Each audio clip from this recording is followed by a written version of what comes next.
The founding teacher of Won Buddhism said, the way in which wholesome and unwholesome mental states arise from our true nature is like the way various types of crops or weeds grow in a field.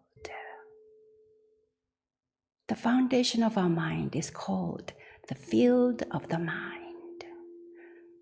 Just as we may cultivate a bare field to make it productive, we may cultivate the field of our minds to gain wisdom and blessings. People who cultivate their mind fields well are like good farmers who keep weeding their fields again and again until they eliminate all the weeds and grow only crops, thereby producing a good harvest.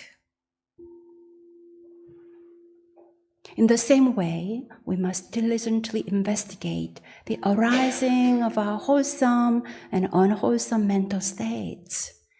Each time an unwholesome thought arises, let us weed it out. We must do this over and over. This will nourish our wholesome mental state. Wisdom and blessings will be then abundant. People who do not cultivate their mind fields well are like farmers who disregard whether weeds or crops sprout, so have nothing to harvest. Likewise, if we disregard our mental states, whether they are wholesome or unwholesome, and if we act just as we please, there will be more suffering, and the path of wisdom and blessings will recede. Therefore, our myriad transgressions and merits depend on nothing other than whether or not we cultivate our mind fields well. How can we be negligent in this matter?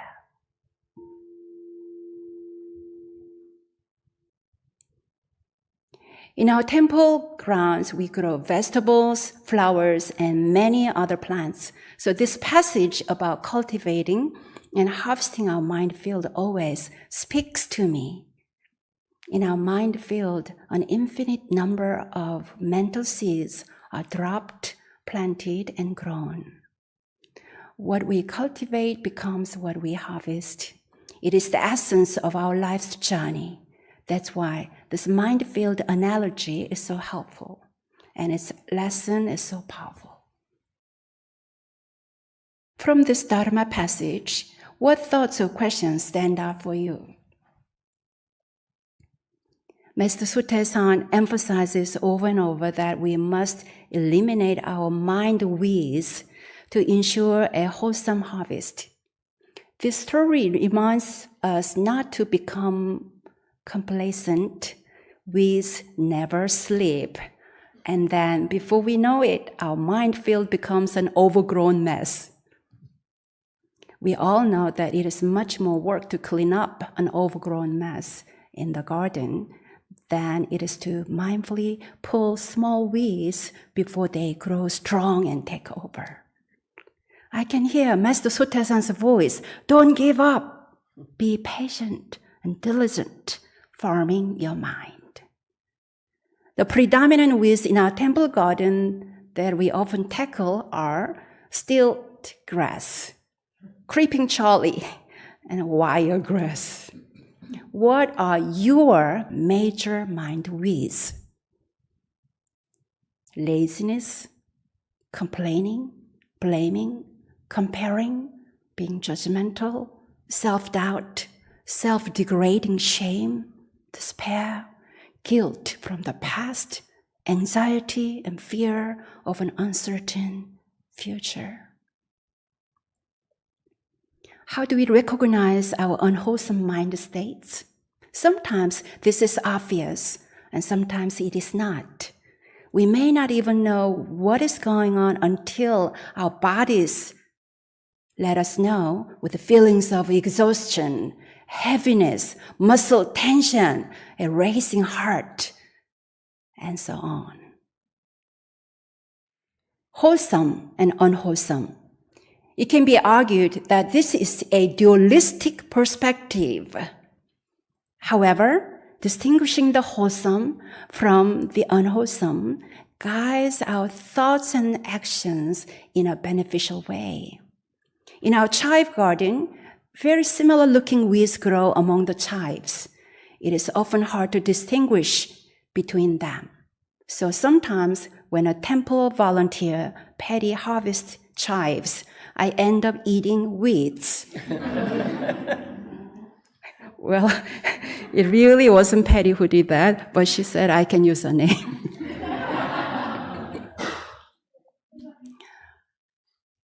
Cultivate diligently, but don't become attached to the outcome. We have a very healthy amaryllis plants right in front of the temple entrance. After blossoming, the leaves of the plants shine with their lush green color. I have been pulling weeds around the amaryllis while enjoying the exuberant green of their thick leaves. Last week, Reverend Sean and I were cleaning up some vines that were turning brown. Then I saw he just cut off our healthy green amaryllis plants completely. "Oh no," I cried out. "Why did you do that? Can't you see those plants are so healthy and beautiful?" Obviously, Reverend Sean did not recognize which plants we keep and which ones we are clearing out. But for me, it was painful to look at the cut plants laying there on the branch pile. So I walked away to calm my mind. Years ago, we worked hard throughout the hot summer to grow some veggies. And one morning, all the veggies were nibbled away by deer and rabbits. Such despair we experienced. Since then, we built a fence. Attachments to the yummy crops and beautiful flowers we grow can create suffering. Wonderful values and good intentions which we nurture in our mind can also create suffering if we attach to them. Although we strive to cultivate a wholesome state of mind, we should not become attached to it.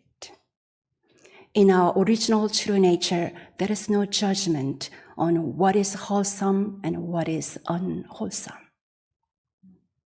Now, let's think about how to expand toward wholesome, healthy mental states by focusing on our good intentions and loving qualities.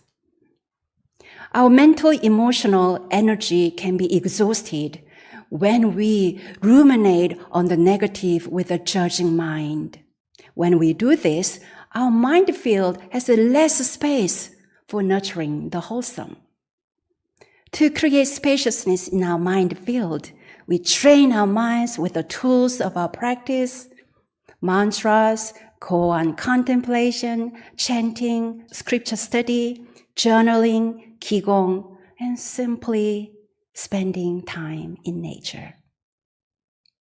For example, meditation is a great tool for letting go of crowded, habitual thoughts. Once those thoughts are released again and again, meditation leads us to a calm, clear state of mind. This state is expressed as original mind ground, the realm of Ilwansang, our true nature. One of our temple friends often says about growing plants, "Oh, I always kill plants. I don't have a green thumb." But when it comes to cultivating our mind, please don't say that you don't have a green thumb. We are all born with green thumbs for mind cultivation. Our pure mind knows instinctively how to encourage healthy growth. Master Sute-san teaches us 3 specialized methods for cultivating the mind field. The first method is to clear the ground. Before we plant any seeds, we remove weeds and add good soil from our compost. Through meditation, we let go of cluttered thoughts to prepare for clear, open-mind ground. The second method is to learn various farming techniques and learn to distinguish between crops and weeds through inquiry and contemplation. The third method is to put into practice what we have learned so we can reap an abundant harvest.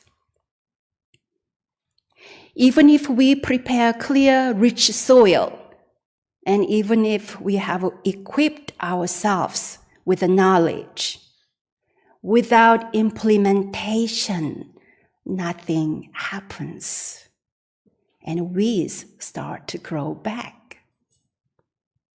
A temple sister, Rachel, shared these questions. When pulling weeds from the garden, isn't it important to pull them before their seeds can fall to the ground? Is there a similar principle in mind gardening?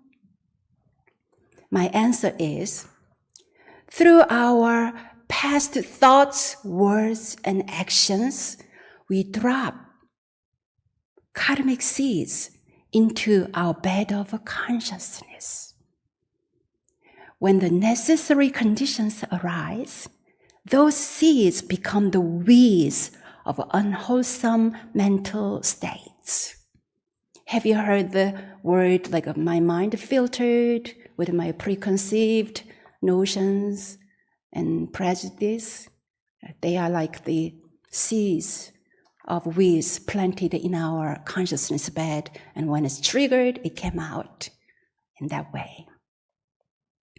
One cannot totally prevent weed seeds from falling to the ground. They will constantly sprout and germinate.